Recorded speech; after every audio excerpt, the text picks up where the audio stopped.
Good evening, fellow debating enthusiasts. Welcome to the Hyderabad Debaters community. I am Akshay Singh and I am the moderator for today's debate. Let me begin by answering the questions that you might have. Why to debate? The importance of opinion sharing, importance of objecting assertively, and the importance of respecting others' perspective is central to effective interpersonal communication. But why Hyderabad debating community? Well, our vision answers your question to help individuals become better at listening and critically analyzing arguments and communicating opinions over a broad range of issues with greater confidence. All the debating enthusiasts today or the contestants have been briefed about the rules and timing of the debate. For the benefit of the audience present in the meeting and the virtual audience viewing us over the live, let me reiterate them. There are two teams with 3 debaters in each of them. The motion has been communicated to them well in advance. The proposition team and the opposition team will be determined by flipping a virtual coin. The flow of the debate after the coin has been flipped will be as follows. I shall reveal the motion and ask the judges to vote for or against the motion on a link which has already been shared with them. Once the first round of voting is done, I will call the team leaders to share their order of team so that our member of the team, Lasya, can rename all of you for effective throughout the session. The toss will also decide which team will be the proposition and which team will be the opposition team. There will be 3 rounds. First, introduction, second, interjection, and third, conclusion. The first round, which is introduction, the initial case of the motion will be presented by 3 members of both the teams. The order of the speaker will be as follows. 1 member from the proposition, 2nd member from the opposition, the 3rd speaker will be the proposition speaker 2, opposition speaker 2, proposition speaker 3, and opposition speaker 3. Post this round, members of both the teams will be sent to the breakout rooms to discuss their arguments for the next round, which is the interjection. At the end of 5 minutes, they will be brought back to the main session. In the interjection round, from each team, we will have 2 speakers sharing their interjections. Order of the speaking shall again be proposition speaker 1, opposition speaker 1, proposition speaker 2, opposition speaker 2. Post this round, members of both the teams will be sent to the breakout rooms to discuss their arguments for the final round. At the end of 5 minutes, they will be brought back to the main room again. The final round, that is the conclusion round. 1 speaker from each team will be allowed to present the concluding statements. Proposition speaker 1, opposition speaker 1. Now to talk about the time limit for each of these 3 segments. Introduction and interjection will have each speaker speak for 2 minutes, after which they will be muted at the visibility of red card. And for the conclusion round, each speaker will have 3 minutes to conclude their point of view. Post the debate has concluded, the audience will be allowed to ask a maximum of 2 questions to each of the 2 teams. I shall ensure that these questions are precise and they are well communicated. Each audience member shall get a minute to express their question. Not more than that. Please be mindful of the time which is on our hand. We will then hear the fact checker to share the fact checker report of various facts presented during our debate. A second round of judges voting will be conducted.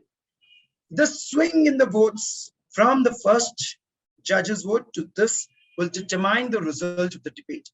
For example, if the first time there was for motion, more votes, but after the swing there was for against, then the opposition team has won. But if it is still for the for, then team has won. But if it is a balanced vote for both proposition and opposition, then both the teams were effective and the debate will have no winners as all the teams shared effective points. That is about the flow of the debate and the time. Timing will begin with the debater's first definite verbal or non-verbal communication with the audience. For the first two rounds, as I mentioned, 1 to 2 minutes for each debater. So the green color will be displayed at 1 minute and remain displayed for 30 seconds. The yellow color will be displayed at 1 minute 30 seconds and will remain displayed for another 30 seconds. The debater will be forced muted after 2 minutes when the red color is displayed. For the third round, the time allotted is 2 to 3 minutes for each debater. So the green color will be displayed at 2 minutes and remain displayed for 30 seconds. The yellow color will be displayed at 2 minutes 30 seconds and will be displayed for another 30 seconds. The debater will be forced mute after 3 minutes, which is the red card visible. Help and request you to spotlight the debaters when they are called to deliver their arguments. So ladies and gentlemen, without wasting further any more minutes, let me announce the motion for today's debate. The motion for today's debate is One Nation, One Election Day for India. I shall repeat, One Nation, One Election Day for India. So now I would request both the team leaders, Ravi and Ajit, please be there for the coin toss.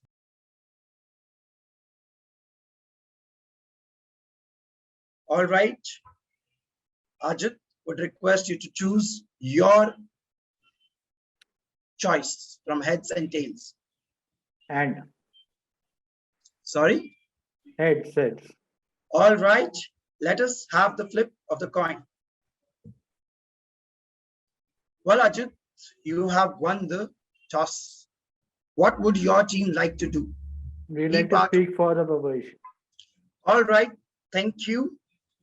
With this, we have Team Ajit as the proposition team and Team Ravi as the opposition team.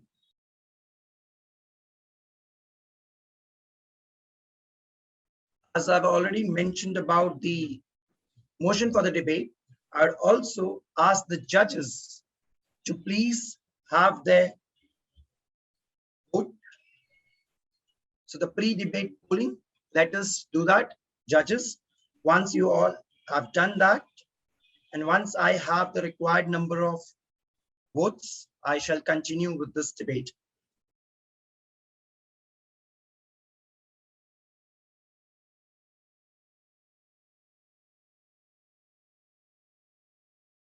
Thank you, Mr. Moderator. In the past 10 years, we have spent 75,000 crores just to conduct elections. Friends, let's all deep dive into these costs. The Election Commission of India has spent approximately 3,870 crores to conduct the 2014 Lok Sabha elections. Add to this the cost of transporting security and other election personnel. 10 to 11% are required to monitor each of the 9,30,000 booths that were required to conduct the 2014 Lok Sabha election. Central and state government department officials are therefore pulled out of regular duties for a week to travel, conduct, and supervise these elections. The actual cost, I think, is truly 7,500 crores. And friends, a significant part of this is spent every 6 months to conduct elections in 3 to 5 states.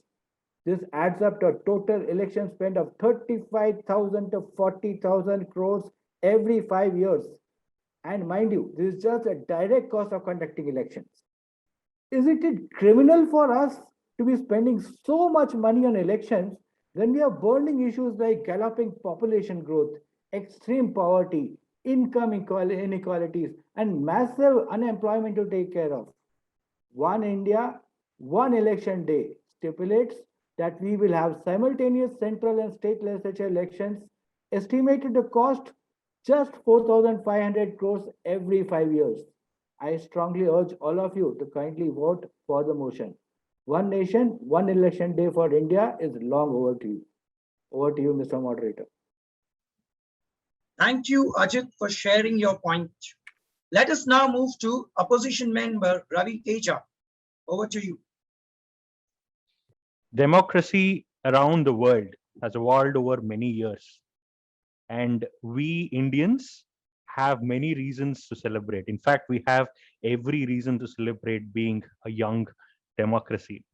Right to vote, universal adult franchisee have made me, the voter, very strong, and it made everybody, all the political leaders, accountable. As a voter, I have the right to change the course of the polity.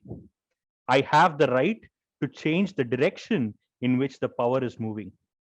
I have the right to change the course of the developmental politics or cultural politics that the country is going through. I have a right not once in 5 years, but many times in those 5 years. I am, as a voter, very intelligent because if you've seen Indian politics over the last 73 years, we have never been consistent with only one party. Whenever we know it is going to the bones, we have changed the course. Therefore, as a voter, this democracy and this right I have to vote has made me a very, very powerful tool in the hands of not only the Indian democracy, but for the Indian future as well. So, my dear friends, as a voter, I still feel powerful and I would like to continue being powerful. Thank you. Thank you, Ravi. Let us move ahead with proposition member 2, Padma Kumar. Padma, can we have you on the spotlight? Yes. The primary point I want to table today is good governance. When there is a possibility of elections on a frequent basis, parties and leaders become more voter conscious than citizen conscious. The tendency to appease vote banks while being in the campaign mode constantly renders it difficult for governing leaders to undertake any required yet unpopular reforms or long-term initiatives. Let me give you an example. We have been subject to cross-border terrorism from Pakistan, and the entire world is aware of this. Yet, many of our opposition leaders find it difficult to condemn these criminal acts or to support a strong response. Even after the Balakot attack, our surgical strike drew criticism, censure, and cynicism from the opposition parties. Their positions were obviously guided by vote bank politics, even at the cost of national security. Only a fixed term legislature resulting from an election once in 5 years can enable our leaders to take bold steps. In a fixed term legislature model, such strikes could be a lot more frequent to show our disgusting neighbors their place. Even agri-sector reforms to eliminate middlemen, uniform civil code for all citizens, population control, all these will manage the growth of our country much better. And these are all stalled only due to vote bank considerations. Thank you very much, and back to you. Thank you, Padma. Let us call our opposition speaker to Ramakant. On the spotlight, please. I came from an IT background and I always believed in one statement that segregate and then the work becomes easy. If I go for a one nation, one election, why do we have all these states? Every state does have a problem. Every state does have a policy. It is not one solution fits for all. I, being an IT employee and I being an voter, I strongly recommend to go for the segregated elections rather than the one election for one India. If you ask me why, I can say that the feasibility is not possible in India because to conduct one election, we need a lot of manpower. We need a lot of people to conduct the elections, and we need a lot of volunteers to take care of each and every minute details to safeguard each and every vote.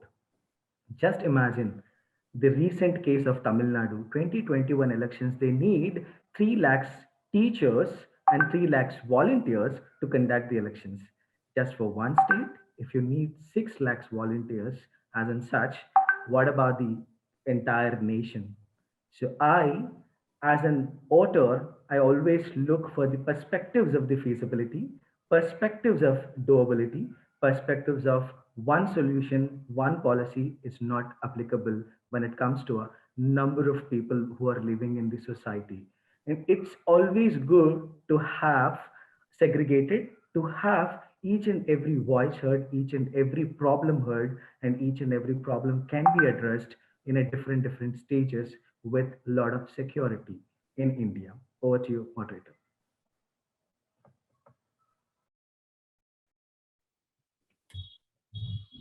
Thank you, Ramakant. Let us go ahead with proposition speaker 3, Charan. Can we have you on the spotlight? Thank you, moderator. Mark Twain once said, if voting made any difference, they would not let us do it.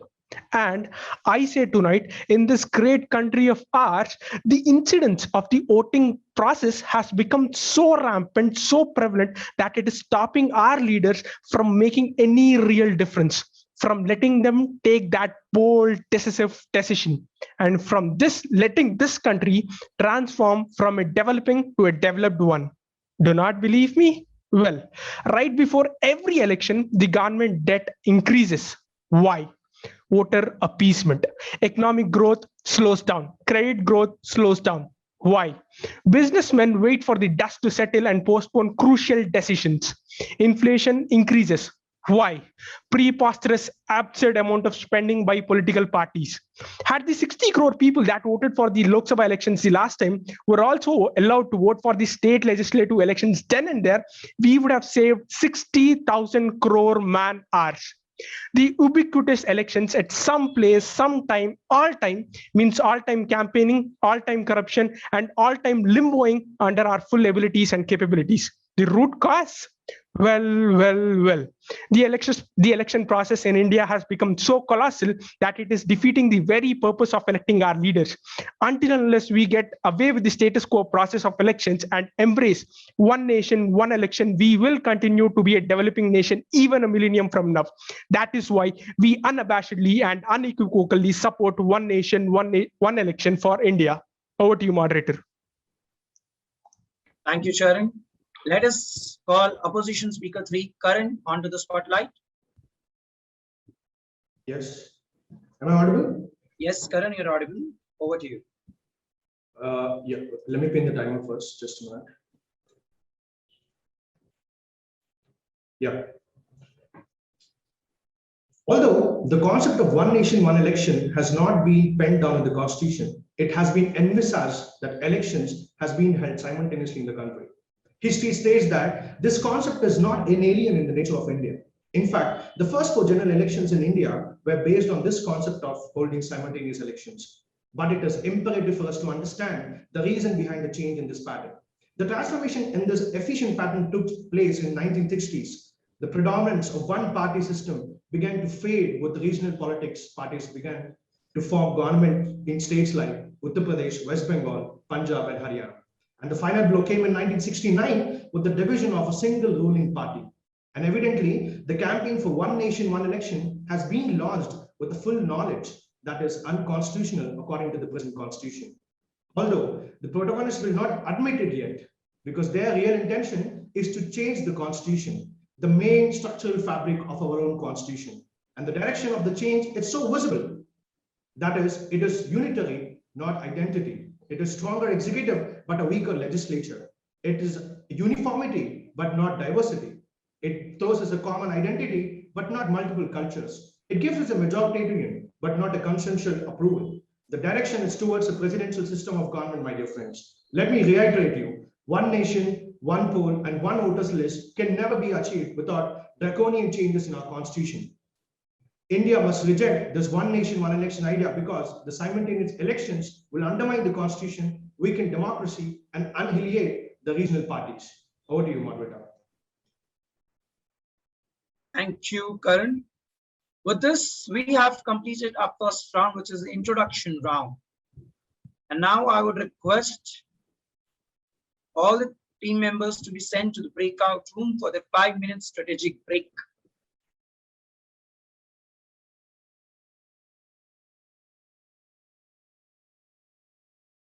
So first, I would like to call the proposition speaker, Ajit, on the spotlight. Thank you, Mr. Moderator. First of all, I really like the way our opposition is trying. Their arguments are pure treasure. Let's start burying them. Our honorable opponent mentioned about, he kind of implied that we are kind of denying the right to vote. We are not denying the right to vote. Please note, when we talk about one single fixed term, fixed legislature, you have the option for the opposition to bring down the government. There's a concept called a constructive vote of no confidence. This is there in many Western countries, and that is exactly what we expect India also to adopt as a proposed part of the legislation. The opposition party will have to decide a leader who will defeat the ruling party on the house and take over the government if the ruling party is defeated. That way, there will be no other election required till the 5-year term is completed. Okay, so this is the planned mechanism. And we also had the another members talking about the fact that we don't have enough people. The Lok Sabha elections every 5 years are conducted for the entire country in phases. That's fine. We are not talking of, we are not saying that, in this current, when we have a single day, it need not be a single day for the entire country. It can be still in 2-3 phases, but then every part of the country is just doing it once every 5 years. So please, let's understand the practicalities of what we are talking about. It's practical, and the fact that everybody will continue to have the right of voting, and the same amount of people who did the central elections will be required. No additional people. Only thing is, center and state, both elections happen on the same day. That's what we have. Thank you, Ajit. Let us call our opposition speaker, Ramakant. Yes, over to you. Right. I strongly believe that if one thing happens at the central, all the other states also have to go for the elections. Just now, my proposition team said we have a stability in central government, so you have to go with the stability. What happens? The stability of the central government drops in. So all the states has to go for the re-elections. And yes, we as a voter, I have to again re-vote. And there are a lot of things might happen. So as we all knew that what is going to happen, the stability factor which you spoke about it is going to be a hampering factor here if I consider me as an voter. Second thing, if I wanted to talk about it, the opposition will take over the parties and then they'll proceed with that. What if, as a voter, if I'm not happy with the opposition party, so should I wait for the next the 5 years? The central government decides yes, one election will come. You have to wait for it and you have to vote. You have to again use your voting. I'm not ready for it because as I voted for it and I have a trust in the government, I have trust in my leaders. If I lose the trust in the leaders in the central government, they say the assembly or whatever it is not working as per the agenda. So you have to go for the re-elections. I'm okay as long as it is benefiting the each and every state. But in this case, I did not see any benefit as an voter or as an state social security or anything for that matters. So I, as a voter, I have a right to choose my leader. And if there is a problem within the leaders, within their structure, I'm sorry, I cannot face those consequences. I'm not ready to face the consequences. Over to you, moderator. Thank you. Let us hear from proposition speaker 2, Padma. Over to you. I heard the members of the opposing team have a lot of doubts about whether it is possible, is it feasible. There seems to be a lot of concern about, can we do it? They seem to be overwhelmed, though they themselves are saying that it is an efficient process. Until 67, we followed that efficient process. And then for some reason, it got changed. I'll come to that in a moment. But for 1 minute, just consider that it should not just be, is it very easy, is it very feasible, etc. We should decide our action. We should take actions that are required boldly. And that is the kind of thing that will establish us as a superpower. I would say that it is cowardly to shy away from a great idea just because it looks to be very, very significant. So please, we will prepare ourselves, and with the cooperation of all of you, we will make sure that we make the impossible possible. The second point I want to make is that there was a mention that it is unconstitutional and it is draconian. I don't understand. If you admit that till 1967, we had this pattern of one nation, one election, we were under the same constitution. We didn't change the constitution in 67, did we? So how did it suddenly become unconstitutional? We are saying that it is definitely feasible, it is definitely constitutional, and it is something that will enable our development. For a moment, I want to propose to you that democracy for the sake of democracy with absolutely no development is not worthwhile. Development is what is important. Thank you, Padma. Let us hear from our opposition speaker 2, Karan. Over to you. Well, by looking at the proposition side, I see that they have done the research from the capitalistic mindset. But let me tell you, if one way to expand on this premise, like, should we start discarding the independent judiciary because it is costly? And should we stop constructing building and allocating funds for courts or for training police officers just because it's too costly? No, right? Because the constitutional obligations do not come with the price tag. And when you're talking about, well, my opponent too has spoke about the cross-border issue. Well, if we start doing the one nation, one election, my wants are different, the regional issues are different, and the central issues are different. And how can you talk about, see, if your local issues are different from the central issues, and I don't think so, it is going to suffice your own need as an individual. And when you talk about the development, and my friend opponent 3 has spoke about the developing nation, and government is increasing its debts like after the elections. Like, what about the voters who are voting for the elections? And the data says that from 1919 to 2014, there was a chance of 77% of chance voters has been influenced because of the same elections on a single day from all the states. And if you are influencing your own voters, and how come that you are expecting a good governance from a political party side? And we're talking about the reforms, like the opponent 2 has spoke about, we have done so many good reforms in the past recent days. And if we start doing these reforms, when you are undermining your own constitution, I don't know where this reforms going to lead. Well, your own country is in hands of single ruling party, and can we dream of changes like in a constitution like we have seen in Russia, where Vladimir Putin has done changes in law so that he will be ruling this country, like his country, till 2026. Like, can we see that dream? Yes, there is a possibility. And you have spoke about, there is no changes to constitution. Let me tell you, my dear friends, we are doing constitutions because till. Thank you, Karan. Now, since we have opened the breakout rooms again for the strategic break for the conclusion round, I request the debaters to join that.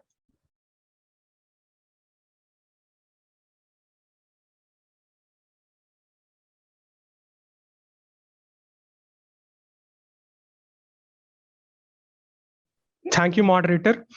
There's one thing that I'd like to appreciate about the opposition team here. It is their concern about this country becoming an undemocratic one, but that is not something that we here as an opposition team are here to tell you that this process of one nation, one election is going to make this country an undemocratic one. This one nation, one election is going to ensure or further bolster the concept of democratic nation.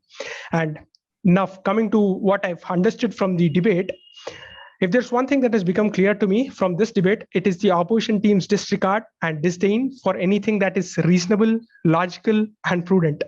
I cannot help but notice the opposition team's unwarranted assumptions, flawed arguments, counter arguments, and uninferable inferences. It's been more than 75 years that this country gained its independence. We pride that our country is a democratic country. But is the purpose of nation's development being served? No, no, no.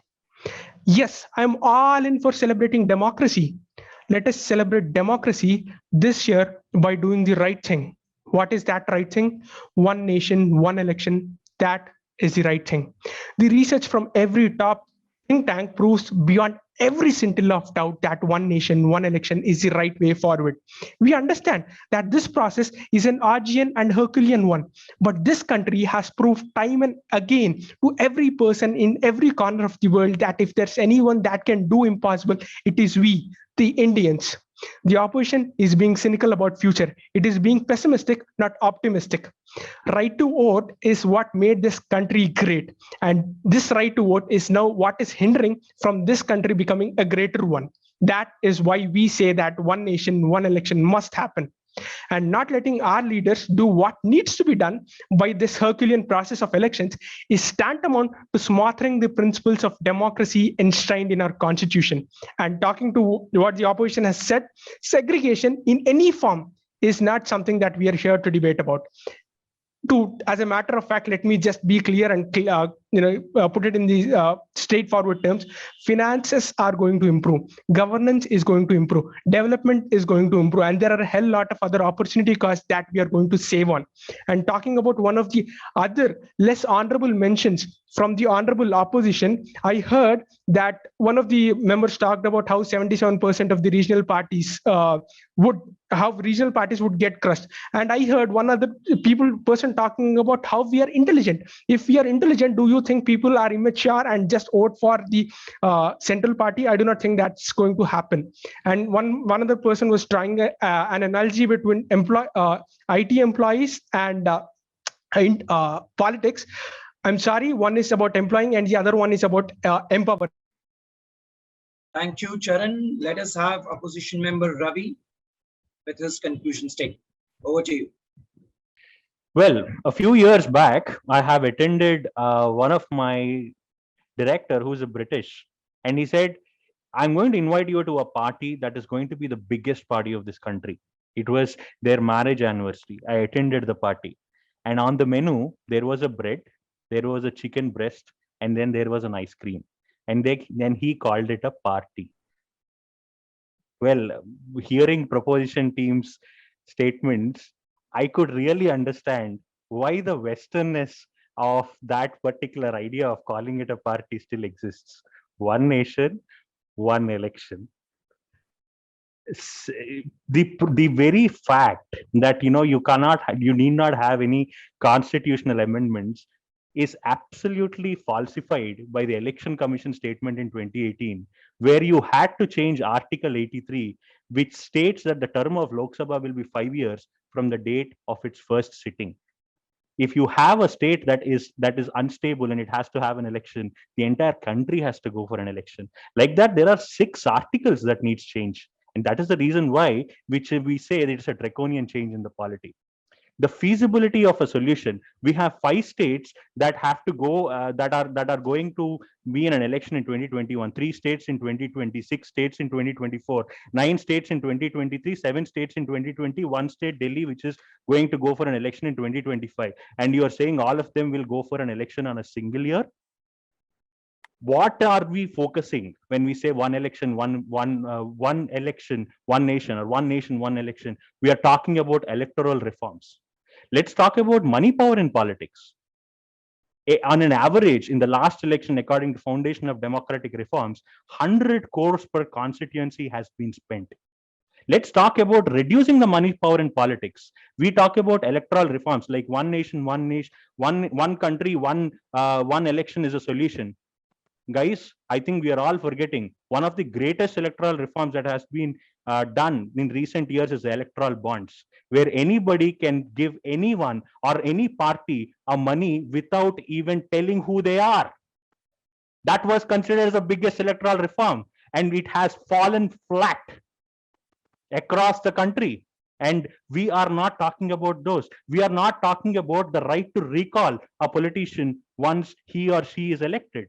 We are not talking about proportional representation of the politics, of the population, of the community or the society. But instead of solving the basic electoral reforms that we need as a country, we are trying to bring in a 6-article change, a 6-amendment change in the constitution that, if not, can be called draconian. I don't know what it is.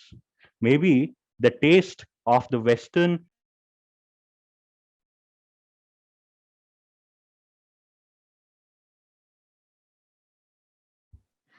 Thank you, moderator. My question is for the proponents of the debate. So we were talking about development and we can cut down on a lot of costs. So just in case, let's consider a scenario that I am sick and I'm unable to come for voting, which means they are already losing one voter. So what's your opinion about this? Which team from the propositions would like to take this? Yes, Padma, I see your hand. Can we unmute Padma?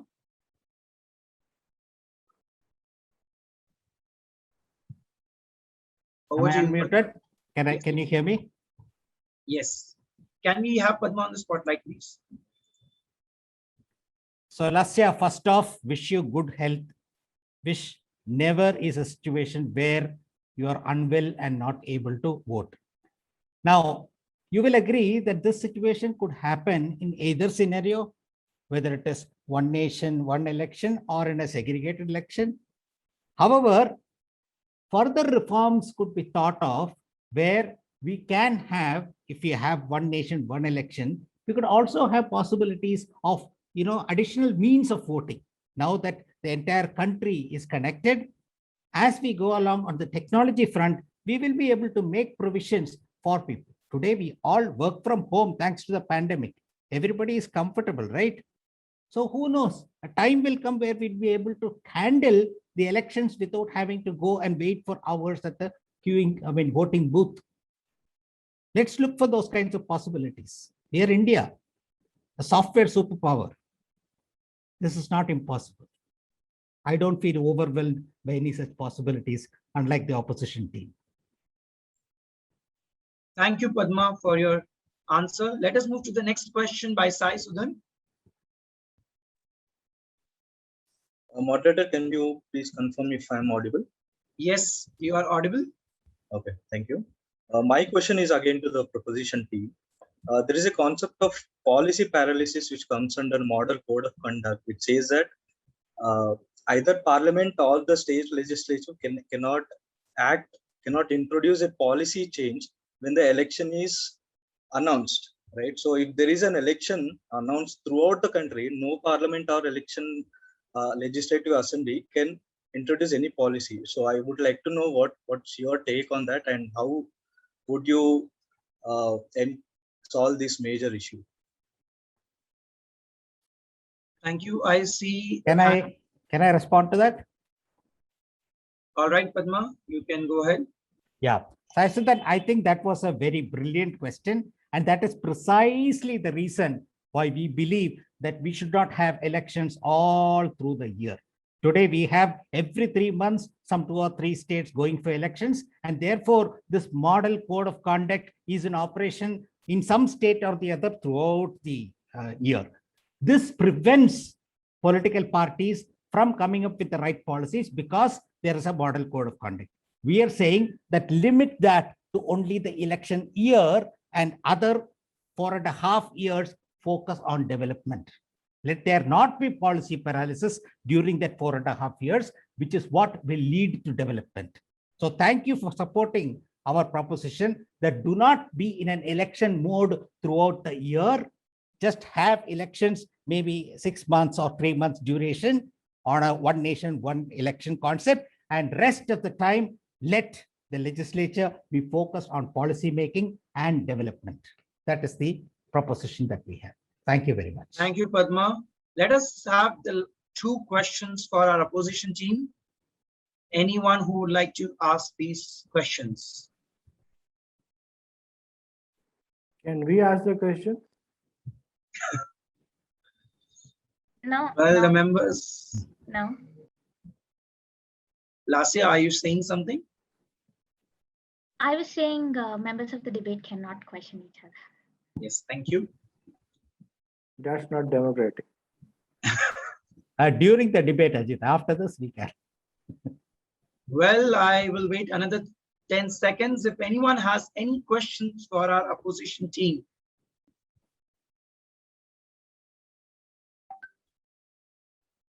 Well, Sai Sudhan again has a question for opposition team. Well, thank you, Sai Sudhan. Please ask your question. Yes, yes. To the opposition, I have this question that one of the opposition speakers said that we need to have a lot of amendments in the articles of constitution to have this one nation, one election.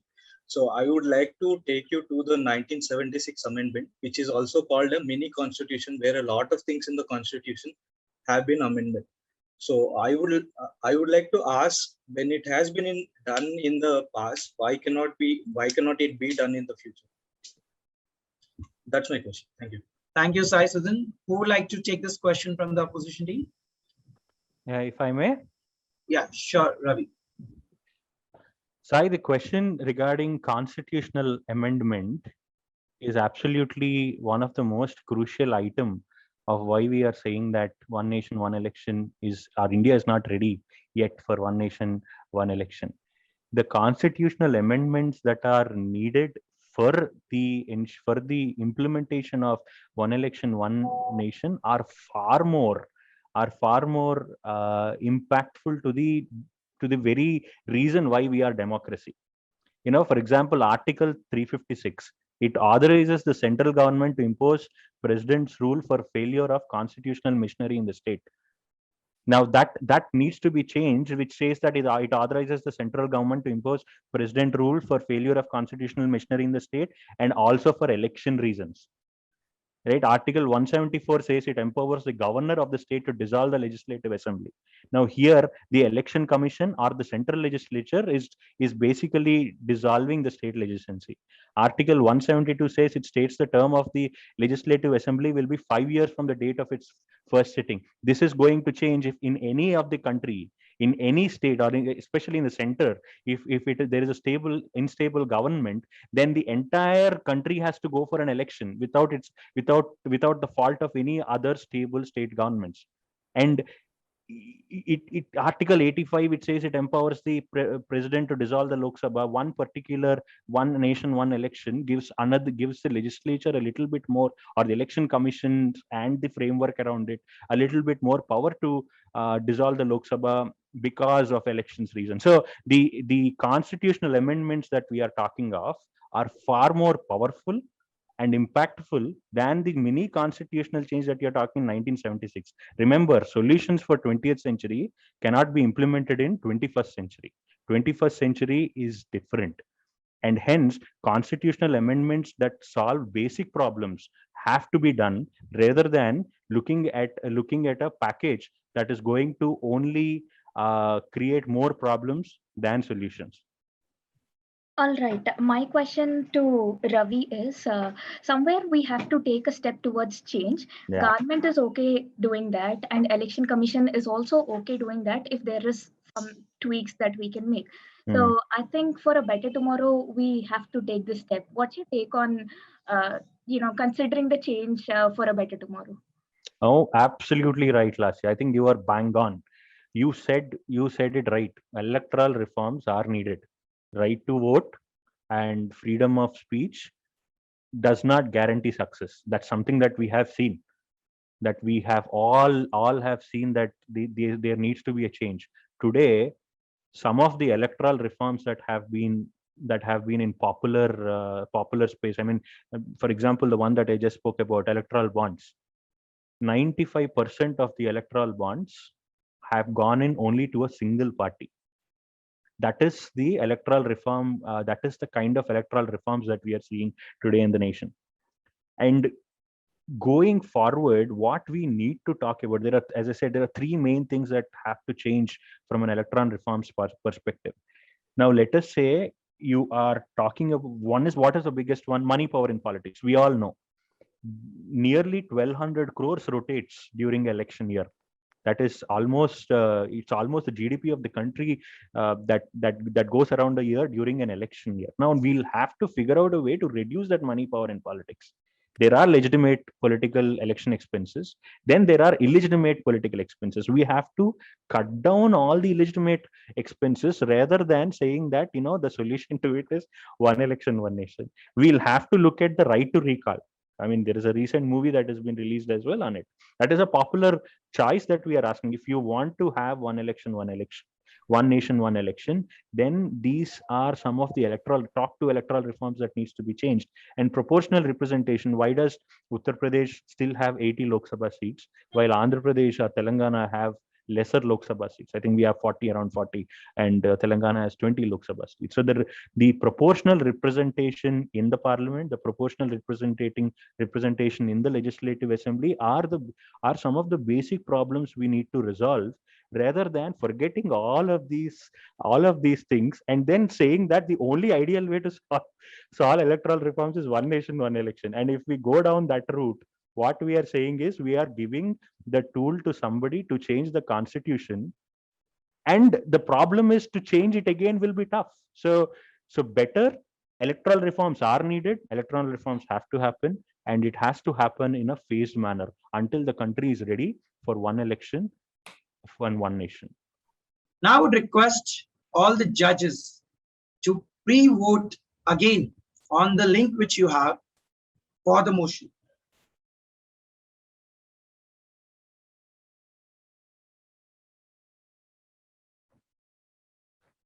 All right, for or against the motion, just before the debate, we had 66.7% against and 33.3% for. Well, at the end of the debate, we have 50-50, such that there is a turn towards for by almost 16.7%. With this, I would like to declare the proposition team has managed to win this debate, which was for one nation, one election for India. Congratulations, proposition team members Ajit, Padma, and Chad. Thank you. Thank you.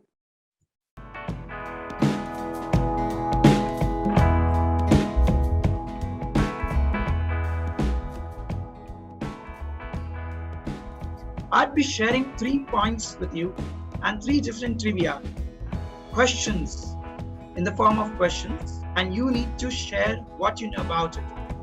For example, the first one, I'd request all the members in the meeting to use the chat option and share it in the chat if they know about the same. There is one All India debate competition in India, which is organized every year. But do you know what was the earlier name before it was revamped as All India Debate Competition?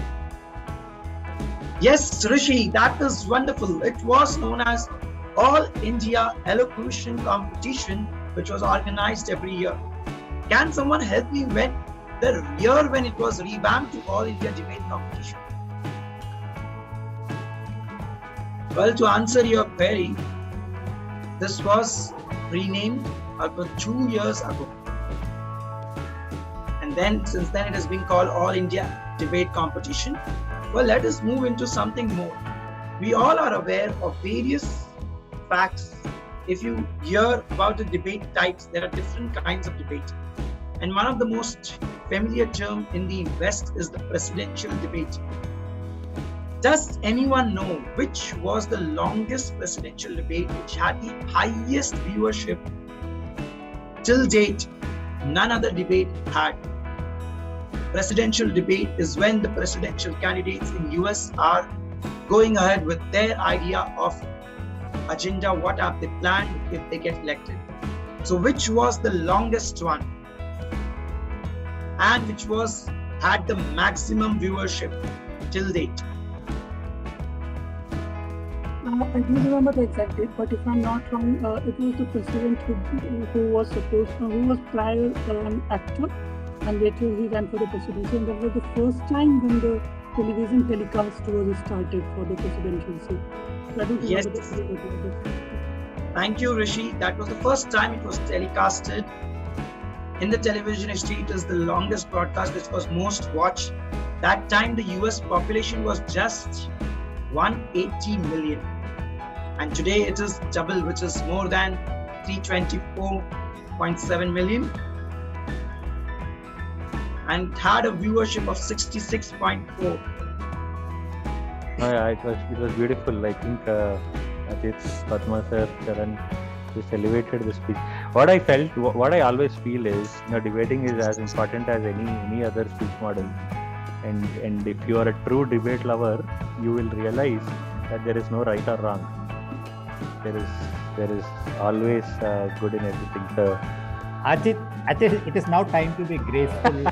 And I think we have to say that the quality of the debate was up there. Oh yeah, Very, I must admit, very, appreciate very- it. Very disciplined and extremely mature way in which everybody debated. I think it was Yeah, a success of HDC overall. Can we hear from Sujit? Yeah. I've been waiting to ask this question. Like, I've asked this proposition team, right? So basically, I'm in support of you, Ravi. So let's see if we can swing it around the other way. So I've asked this question before. If you want me to reiterate the question again, like in a nutshell, how would you balance the mindset of the swing voter or a normal voter who would vote in one way in the state elections and the other way in the general elections? Can I take an attempt? Yeah, please. Yeah, I believe the house is open. So if the local issues are important enough and significant enough, voters will definitely vote appropriately. Having said that, I must say that one of the biggest reasons why the country has not developed as fast as, let's say, China or some of the other countries is because there is constantly this friction between the central government and the opposition party in power in the state. In the process, none of the citizens get benefited. There is constantly this ego clash that happens. So if there are no local issues that are significant enough and the voter votes for the same party at the center and the state, it is something to really take our hats off for. It will lead to faster development for all of us. We know how much we have progressed in the last 60 years on our per capita income as compared to many other countries which were able to take whatever decisions and progress fast with it. But we chose to be federal, right? So we chose Yes, we chose to be federal. I am saying that with one nation, one election, we will still be federal. We will still be having the state government and the central government. If the issues at the local level are grave enough, the voter over the last 60 years has already showed the maturity to discriminate and show what he or she believes in and vote for the right party. But if there is no such issue, it is better to have the same party at the state at the center. That's my submission.